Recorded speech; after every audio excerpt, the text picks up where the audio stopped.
Welcome back to Giggle and Grow with Courtney and Morgan. We're so excited to be back, you guys. Are we ready to get this kicked off, Courtney? Let's go. I'm actually really excited. We're sitting on the floor today. We decided to switch it up. So we'll see how this goes tonight. So our topic today is all about sticking to our New Year's resolutions. I know around this time of year, it can be a little daunting. You know, we make a whole list of all the things we want to accomplish. However, life gets busy and we kind of get back on track to where life was, right? Reality strikes. Goal setting is tough for anyone these days, especially with such a busy life. Absolutely. So, I mean, Courtney, now that we're on that topic, I mean, what are some of your New Year's resolutions? Okay. I've been thinking about this all day, actually, how to articulate what I've been trying to do. And basically what I really wanting to do this year is meditate more and journal more and just work on personally my health benefits of mental health. That's what I've been wanting to do. And I have a way of doing my New Year's resolution. It's a little different than I think the average person. So I want to share it with you. Okay. What is that, Courtney? I'm interested. So when I do New Year's resolutions, and I always like to, instead of calling them New Year's resolutions, I'm always okay, this is just like any other goal setting. And so what I do is I don't push myself to do everything within that first month. So what I do is I say, okay, we're going to try to meditate and journal at least once a week the entire month of January. And then once we do that, we're going to go to February and we're going to try to journal and meditate twice a week in February. So I try to build on my New Year's resolutions. Instead of having these high expectations, I try to build up to by the end of the year in 2024, I will be journaling and meditating every single day. So I know it's very different, but I like to call it a stepping, I like to call it stairs to my resolution. I absolutely love that. That is actually, now that you brought that up, that was something that I wanted to talk about today as well, because for me, I am very much that person that always wrote this long list of things I wanted to accomplish in the year. But, by the end of that year, I'd be looking back and noticed all the things I didn't cross off. But in reality, there were so many other things I did actually accomplish too. So those baby steps, the stairs, the building blocks, I love it. So yeah, no, that's great. And so your New Year's resolutions, you said in the past, you write a lot of lists. Right. And I'm guessing you didn't do that this year. You were a little easier on yourself, which is good. No, it was funny because when I brought this up with my husband, he actually was the one that said, Morgan, I get a little bit stressed out with lists. And I was like, you know what? I actually really do too. So I actually wanted to, I took a step back this year to kind of more so focus on myself. I wanted to focus a little bit more on my healing. Do I know exactly what that looks like yet? No, but of course, being able to kind of just find those building blocks that's going to help me do so. Of course, that goes along with just being more consistent with journaling. What do I love to journal about? What makes me find that flow when doing so? Of course, finding those other hobbies as well is a huge goal of mine, whether that's saving a little bit more time for relaxation. Maybe that's putting on my favorite movie and actually watching it, not working while doing so, adding a little bit more time for reading and walking when it gets nice out. That's what fills up my bucket. So I'm adding more into that this year. Good. So you basically are on the same page as me. We're both mental health girlies. Yes. So I did want to mention a statistic. So there's a survey that I was reading over, and it was a Forbes survey. And what's crazy is we were both into mental health, which was huge last year, actually, believe it or not, according to this Forbes poll. And what was big this year, 48% of people say that improving fitness is a top priority for them in 2024. While finances was 38%, improving mental health was only 36%. So we're in the 36th percentile.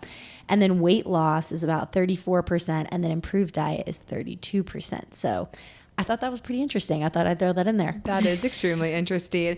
And what I think is crazy too is when you think about it though, when you really focus on improving your mental health, a lot of times your finances start to improve. Your weight starts to improve, your diet starts to improve. All those things, that you are wanting to actually change in your life all actually starts with that mental mindset, what you're believing and that perspective you're bringing daily. And I feel like last year everybody was kind of getting over COVID. Absolutely. And getting out of that, being in their homes and being cooped up, and mental health was such a big deal.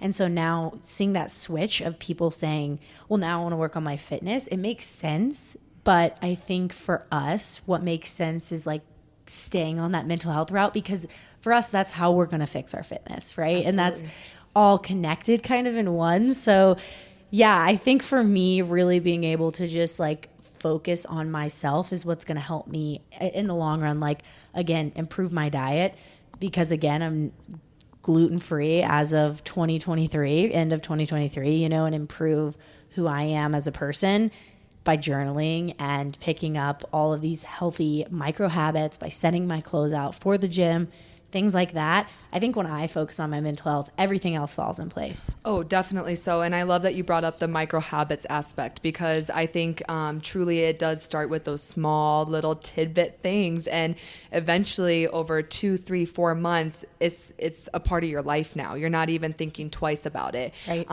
And again, clocking off that mindset, stop that mindset. You know, you hear yourself telling yourself, I don't want to work out today, or I'm tired, I had a hard day. Catch yourself right there. Be like, nope, I'm not going to be telling myself those things. I'm going to actually do it, because I know that's going to make me feel better. Right. Holding yourself accountable. That is another statistic that I was able to look up, or we were able to find, was, you know, only 20% of people in this same survey say that they actually keep themselves accountable when it comes to sticking to your goals in 2024, which is actually a massive drop from last year.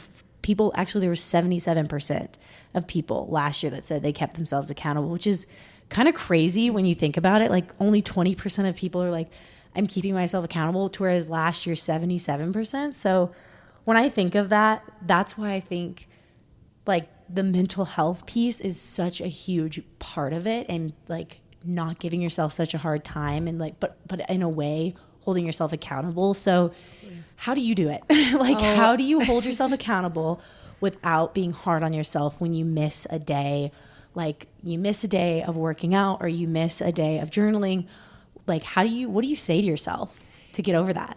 Yeah. And, you know, that's something I've been really working on. I actually am definitely that person that's extremely hard on myself. And I have in the past gotten really upset when I've gotten off schedule or missed my journaling, missed that reading session. But in all reality, we are doing those things to add to our life. It's not about crossing off a checklist. It's not about another to-do list. It's about adding those things to our life that brings us those smiles, that flow, that genuine of connection with ourselves.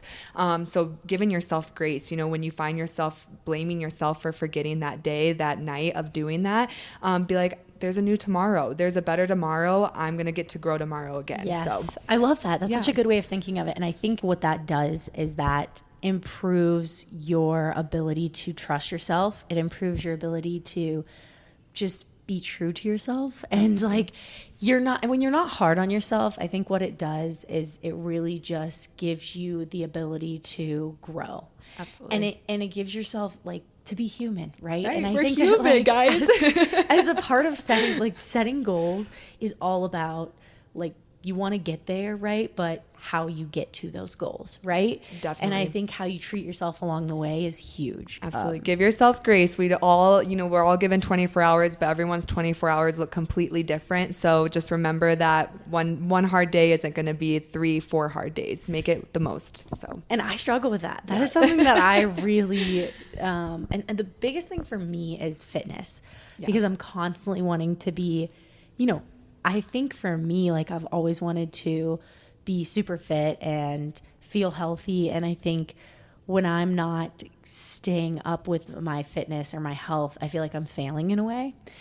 But what I try to remind myself and do what you do is like, okay, these goals are not here to make me feel bad about myself. These goals are here to make me feel better about myself. So how can I not only make myself feel better along the way, but like treat myself fair and be compassionate, right? And so right, we're not looking at others, you know, blaming them for not working out for 3, 4 days in a row, or again eating that whole bag of Cheetos as we mentioned last time, guys. I mean, we have to have a little fun too. So again, don't be so hard. All right, guys, we're going to take a quick break. Here's our sponsor, Mo Smiles. Take it away. This podcast is sponsored by Mo Smiles, a community that proudly influences a journey of positivity and mental wellness. We are here to uplift and motivate you with inspiring designs that celebrate authenticity, personal growth, and finding your inner light. Join our Sunshine Crew today by shopping Mo Smiles on Etsy, and don't forget to follow at Daily Mo Smiles on Instagram for your daily doses of positivity and more. Let's spread smiles and giggles together. Okay, we're back, guys. Morgan, what do you struggle with the most when trying to set goals? To be completely honest with you, Courtney, I think my biggest thing is I get stuck on the idea of not accomplishing goals. I'm actually really picky, or I used to be really picky when setting these goals because I was scared that I wasn't going to accomplish everything that I wanted to. I thought that I would fail myself, fail the people around me, fail, fear of missing out on that trip that I had high expectations for, fear of, going after what I wanted and maybe not doing it in the moment, something in life brought me one direction. So I think just, that is something I've struggled with, and that's those mental thoughts that we make a problem that actually isn't a problem. Like we were saying earlier, when we can just focus on what we want to accomplish for ourselves and not trying to do it because it's a to-do list, but, really doing it because we care about it. That's that struggle that's going to be left behind. So no, I love that. So what do you think? Do you have any other, do you have tips for our listeners who are maybe trying to improve their goal setting? Some simplistic ways to really help you kind of start setting goals for this year if you haven't already, or maybe want to redefine what those might look like for you now. One simple place to start is really just identify those goals. Are they short-term, medium, long-term goals? And then, of course, make sure that they're realistic, concrete, achievable goals. Again, don't put maybe a time limit on them, but more so just, again, where do you want to be 3, 6, 9, 12 months from now? Another thing following that is breaking your goals down into those smaller steps. So a really good way to do that is, again, maybe you see yourself taking that trip, 12 months from now. Leave that out of your mind. Where do you see yourself in actually 3 months from now? I agree. I love that one. That's kind of what I had mentioned at the beginning of the podcast. Absolutely. Was what I do is I do those progression steps of taking the stairs to that, throughout the whole year and building up, like only having to do something once a week in the first month of January. So then you're not putting so much pressure on yourself, right? And then the second month in February, that's when you pick up the two times a week and really hone in on one concrete goal that you want. I think is really helpful. Again, defining the short term, medium, and long term is also great. But when you're doing these, really focus on one step that you can do to get closer. But keep going. I want to hear what else you have to say. Yeah, no, that was really good, Courtney. And going off of that too, I think the next thing is really identifying those obstacles as well. Be realistic about those obstacles. You tend to see a lot of people's success from where they are now, but you don't tend to see where they start. And there's a lot of building blocks to get to that, that star, that shining light. So again, remember that there's going to be obstacles in the way, and again, give yourself grace throughout those. Another thing too is schedule those goals, kind of backing up where we were before. If you feel too overwhelmed and can't really see where you are 6 months from now, start with a month, start with even a week, a day. We have a new day given to us every single day. Don't be afraid to use it up. So. Yeah, I think too, that's something we've really worked on with our podcast is scheduling what we want to be done. And, having a vision board, things like that. Putting it out there into the universe, and the universe will answer to you, and the universe will give you what you want if you're putting it out there, and having to actually schedule them and sit down and see what that looks like for yourself in the next year. I think you're going to see that you're actually going to be able to accomplish more than you ever thought you could. Absolutely. Definitely. I love that. And one last thing, guys, just another tip for you too, is just carry out your goals. Write out those steps if you need to execute each one that you're really wanting to, and consider rewarding yourself for each one that you do accomplish and complete as well.